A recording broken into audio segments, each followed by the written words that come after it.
So viral disease which are common over here, उनमें से एक है smallpox, herpes simplex, influenza या फ्लू वायरस, उसको डिस्कस किया गया है, मम्स, मीजल्स एंड पोलियो।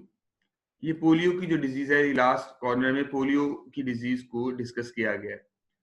आपने इनके कौन से एस्पेक्ट्स पढ़ने हैं, कौन सी बातें इसके हवाले से याद रखनी है। नंबर 1, सिम्टम्स या इनके इफेक्ट्स, वायरस का नाम क्या है जो ये डिजीज कॉज कर रहा है, वायरल न्यूक्लिक एसिड्स उसके गिर्द इन्वेलप है या नहीं, और उसकी वैक्सीनेशन अवेलेबल है या नहीं।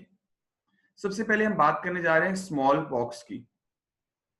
स्मॉल पॉक्स में हमेशा स्किन के ऊपर स्मॉल फ्लूइड फिल्ड वेसिकल्स बनती हैं, ऐसे फ्लूइड फिल्ड सी वेसिकल्स इस तरह से नजर आ रही होती हैं।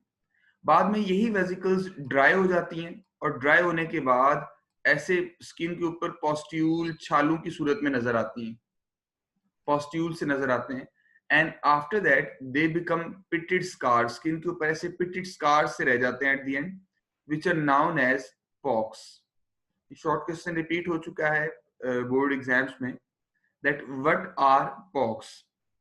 पॉक्स हम बोलते हैं पिटेड स्कार्स को, पिटेड मतलब जिसमें गड़ा बना हो स्किन के अंदर। और स्मॉल पॉक्स के अंदर अगर आप ये देखना चाहें किस तरह से नजर आता है, तो बेटा ये स्मॉल पॉक्स की कंडीशन है। ये स्मॉल पॉक्स स्किन के ऊपर ऐसे डेवलप हो रहा होता है और पूरी स्किन के ऊपर ये पॉस्ट्यूल्स, पहले फ्लूइड फिल्ड वेसिकल्स बनेगी। ये फ्लूइड फिल्ड वेसिकल को आप स्किन के ऊपर ऐसे शो कर सकते हैं, ये फ्लूइड फिल्ड वेसिकल्स है। उसके बाद इन वेसिकल्स से आप यूं कह लें कि पॉस्ट्यूल्स रह जाएंगे, छाले से रह जाएंगे ड्राई होने के बाद। और लास्ट स्टेज पे ये होगा कि जो पॉस्ट्यूल की बजाय स्किन के अंदर ऐसे एक गड़ा सा, एक पिट सा डेवलप हो जाएगा। इसे हम नाम देंगे पॉक्स का। ये है पॉक्स, इसे कहा गया पिटेड स्कार्स। अगर आप बुक में पढ़ें तो पिटेड स्कार्स इसको कहा गया। सो स्मॉल पॉक्स का जो वायरस है, the virus of small pox is basically pox virus, इसका नाम है। और ये डीएनए कंटेनिंग वायरस है, इन्वेलप्ड वायरस होता है, और इसके साथ साथ इसकी वैक्सीनेशन अवेलेबल है। 1950 के बाद वर्ल्ड वाइड इम्यूनाइजेशन प्रोग्राम के तहत इसको पूरी दुनिया से तकरीबन इरेडिकेट कर दिया गया है, खत्म कर दिया गया है स्मॉल पॉक्स को।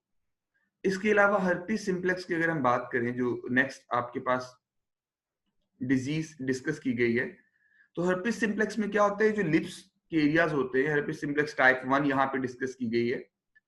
टाइप 2 आप रिप्रोडक्टिव सिस्टम के हवाले से सेकेंड ईयर में पढ़ेंगे। ये हर्पीस सिम्प्लेक्स टाइप 1 है, जिसमें वेस्कुलर यानी ब्लड वेसल्स लेजन्स उनके अंदर जख्म से बनते हैं in the ectodermal tissue, skin के जो आउटर टिश्यूज हैं वहां पे। वायरस का नेम हर्पीस वायरस है, डीएनए है, इन्वेलप्ड है, और इसकी वैक्सीनेशन भी अवेलेबल है। अगर आप हर्पीस सिम्प्लेक्स की जो पिक्टोरियल रिप्रेजेंटेशन देखना चाहें, तो ये हर्पीस सिम्प्लेक्स यहाँ पे शो किया गया है। इसकी स्फीयर फॉर्म में इन्फेक्शन ज्यादा होती है, लेकिन ये जो लिप्स के अराउंड इन्फेक्शन डेवलप होती है, इसे बोलते हैं ये हर्पीस सिम्प्लेक्स है। इसके अलावा थर्ड जो डिजीज डिस्कस की गई है, इन्फ्लुएंजा या फ्लू है। इसमें रनिंग नोज, नाक का बहना, हेडेक, सर दर्द। इसके अलावा इन्फ्लुएंजा वायरस इसकी कॉज है। It's an RNA virus, enveloped होता है और इसकी वैक्सीन भी अवेलेबल है। फिर मम्स और मीजल, मम्स को कनपेड़े कहा जाता है हमारी जुबान में commonly. It's a swelling of salivary gland, ये कान के करीब यहाँ पे पेरोटिड ग्लैंड होता है, वो स्वेल अप कर जाता है इस डिजीज में। वायरस का नेम है पैरामिक्सो वायरस, जो ये कॉज करेगा। ये आरएनए है, इन्वेलप्ड है, और यस इसकी वैक्सीन भी अवेलेबल है। ये बातें तो आसानी से आपको याद रह जाएगी ना, कॉमन है। और इसके अलावा मम्स को अगर आप देखना चाहें कि किस तरह की स्वेलिंग है, तो उसके हवाले से ये नोट कीजिएगा। ये था हमारे पास स्मॉल पॉक्स, फिर ये हर्पीस, और ये है जी मम्स।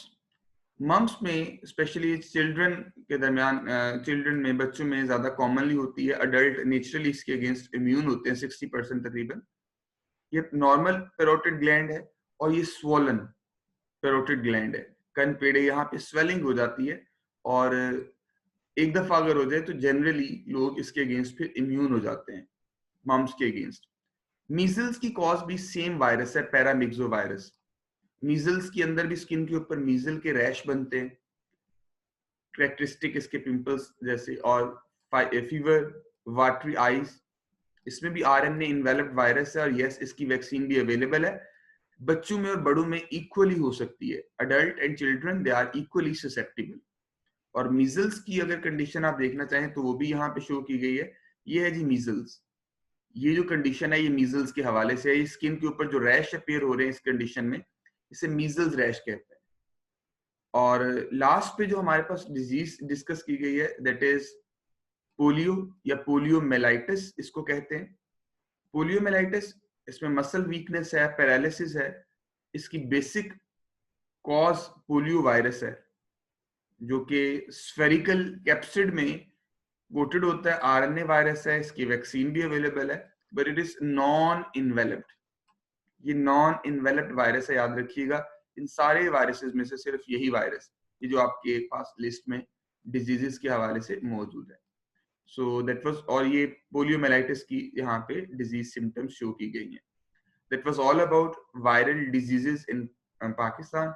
और ये जनरली इसके हवाले से जो पहले प्रेजेंट थी, इसमें इस टेबल को आप मेमोराइज करेंगे जो आपको पढ़ाया। Thank you so much. अगर कोई क्वेश्चंस हैं तो आप लोग प्लीज पूछ लीजिए।